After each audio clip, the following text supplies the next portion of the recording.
Was that a ghost or a burglar? Hey guys, for today's video, I'm going to be telling you an experience I had along with my mom. This is something that occurred right after the death of my father, so it was about the next day after he had passed away that this happened.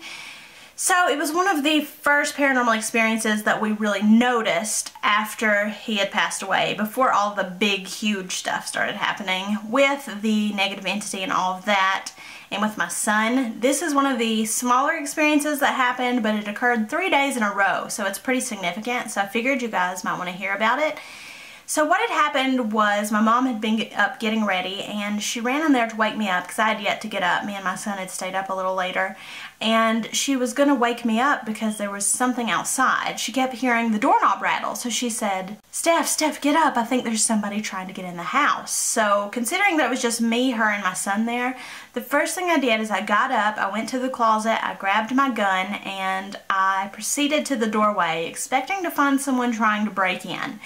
So the second I got there was nothing happening. I didn't see anybody. The door was still locked, so I didn't think much of it. I just decided to back up around the corner and hide out because she said that she had been hearing this over and over and over again. So as soon as I got out of sight, I waited just a few seconds, and sure enough, here went the doorknob just rattling. So I ran towards the doorknob. You could see it physically jiggling just back and forth. Just the doorknob was physically jiggling like somebody was trying to get in the other side. So as soon as I ran to the doorknob and looked out the window, there was still nothing or no one there. There was nothing in sight.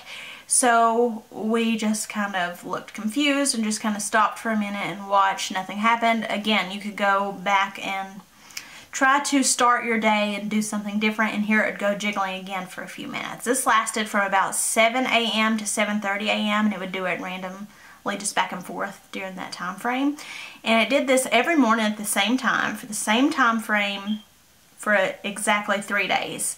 So that was just really interesting. It would do that the same time my dad was meant to go to work each morning. So that was another factor that my mentor said it could possibly be something that wasn't of the negative spirit. Maybe my dad was jiggling the doorknob, or it could have been the negative spirit trying to make us think it was my dad. It could have been any of those methods. But it did this for a total of 3 days, then it just stopped. It was gone, didn't do it ever again. So I thought I would share this little bit of information and our little paranormal experience with the doorknob with you guys. I hope you guys enjoyed it. If you did, give it a big thumbs up. Don't forget to subscribe if you've not already. I post a new video every Wednesday and Sunday. Thank you guys so much for watching. I love each and every one of you, and I'll see you in my next video. Bye!